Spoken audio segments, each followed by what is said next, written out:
Alright, I decided today.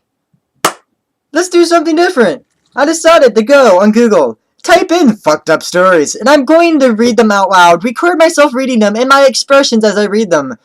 And right now I found this site. Modernradio.com. It has 365 fucked up stories. Fuck. Let me see. The first one seems to be by poppalarge on March 11th, 2009, under uncategorized. Remember, this is none of my shit, so this never happened to me, but this is gonna be funny. A bold experiment, self-explanatory. I'm in need of a challenge. Big thumbs up for Justin for inspiring me for this. Of course, this story had to be the 365th. Given that I was 18 years old and I did not exactly have a gaggle of people who have taken a good look at my nutsack.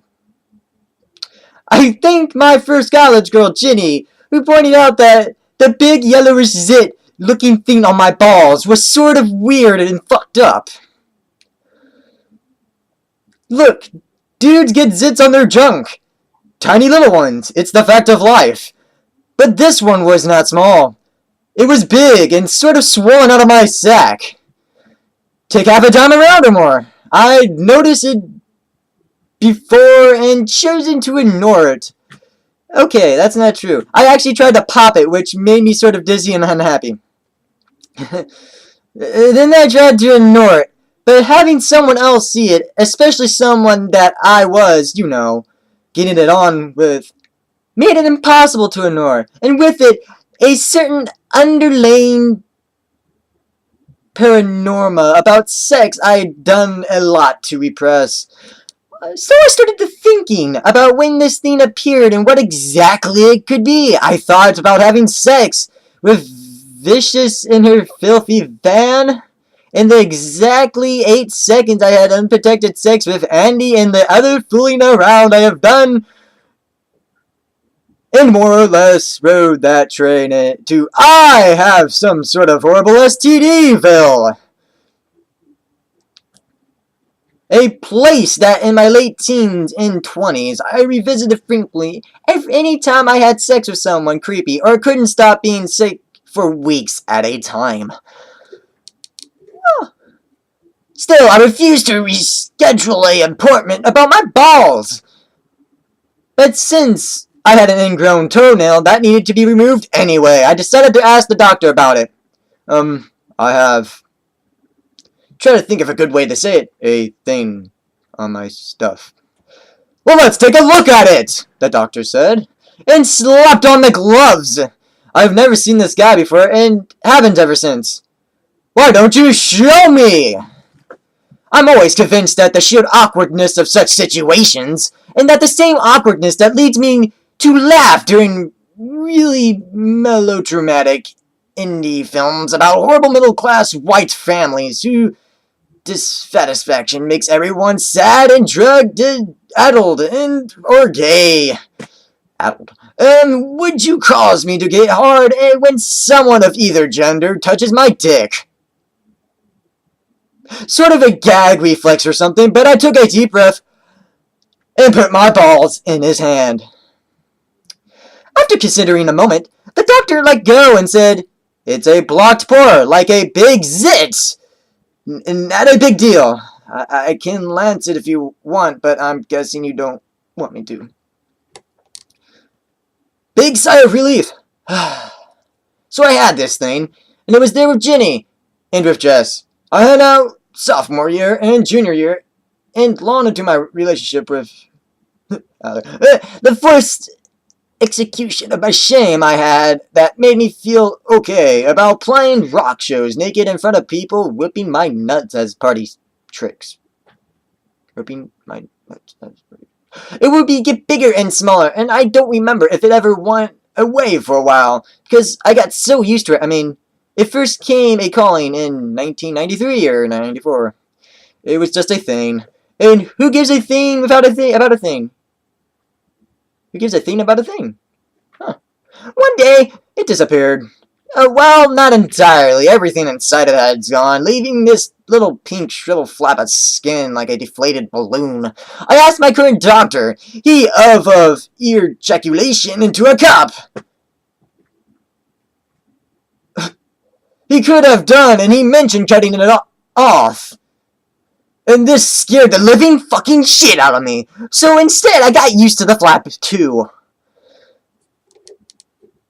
Kira was born in 2007, and I spent the first couple of months of her life freaking out that I wasn't doing anything with myself, and that year's playing it safe has now backed me into a corner where I was unhappy.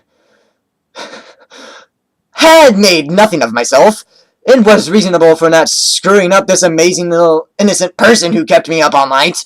I started searching for something more, and one day, in a particularly bad mood, I went to the gym for the first time in months and did some crazy dead spirit on the elliptical until I thought I was going to almost puke. And when I got home, I had this shifting pain downtown and checked a loose string from my workout shorts that was wrapped around the flap of skin and irritated all of it. And in addition, hurting like a bastard, and now swelling the size of a marble, a really painful marble that stuck on my fucking leg. That was the last straw.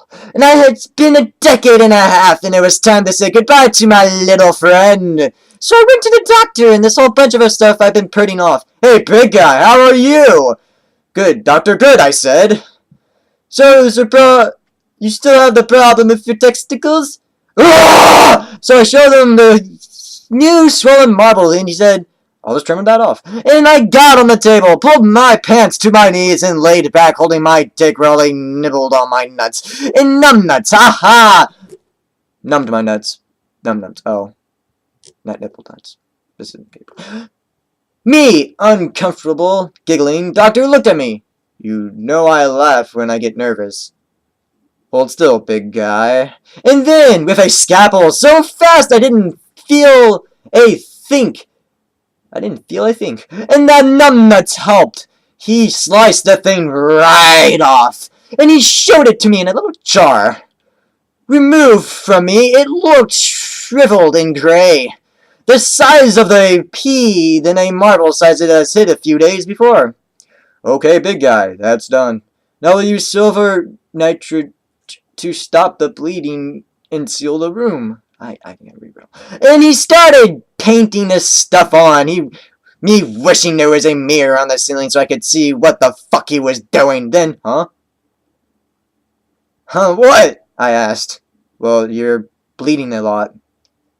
I thought about getting my tongue pierced in 1994 and every scrape before and after.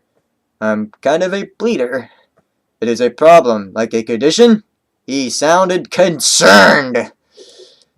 Me, flat on my back, still holding my dick. No. I just bleed. Well, the silver nitrate, it should stop the bleeding, but it's not. So I will try some more. Now, leave it up to you to look silver nitrate up in the old interweb. But it stops bleeding by chemically burning the flesh it touches. It's still not working, so please hold here. And the doctor put my hand on my balls.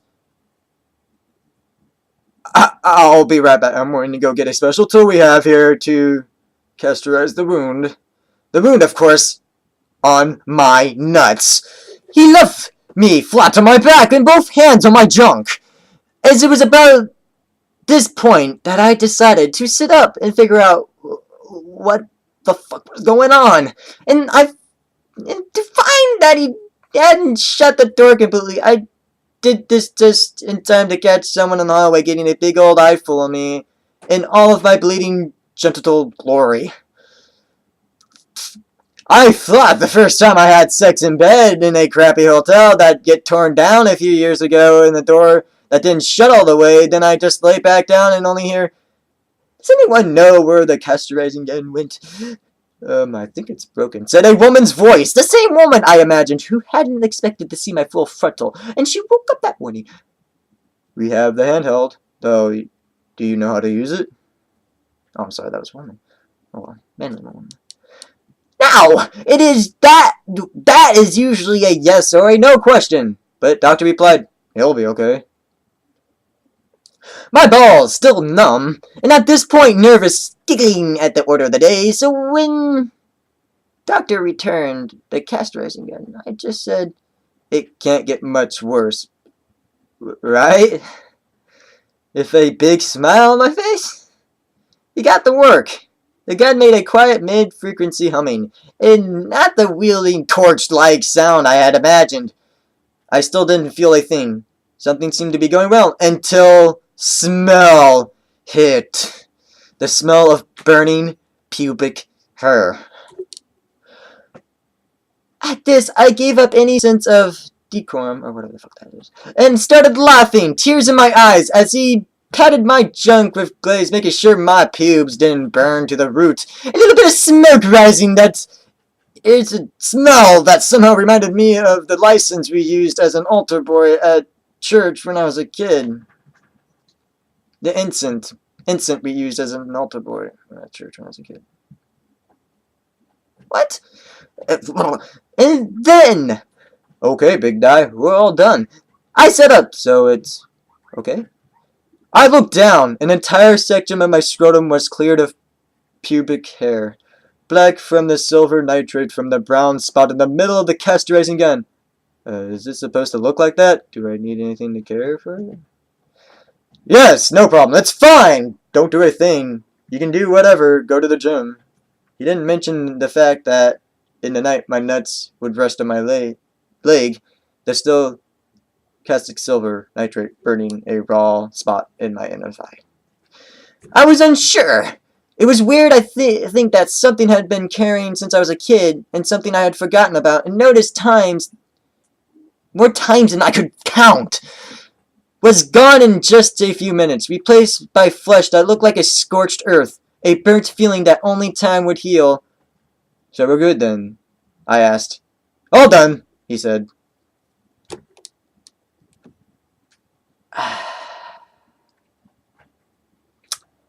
Well, that was... What the fuck? Alright, that was 12 minutes of me reading the fucking story about my nutsack. And none of this is true about me, so don't take this seriously. But if you do take this seriously, you think I have a big brown spot on my nutsack, I really wouldn't care because I would kick ass. Because I always wanted Earth as a ball sack, especially when it's scorched and burning from all the destruction I did. Anyway, this was main Mario, bro. Reading you the most fucked up thing today I've ever heard, and probably the most... my entire fucking life, and I love it. I want to meet this scorched ass bald guy.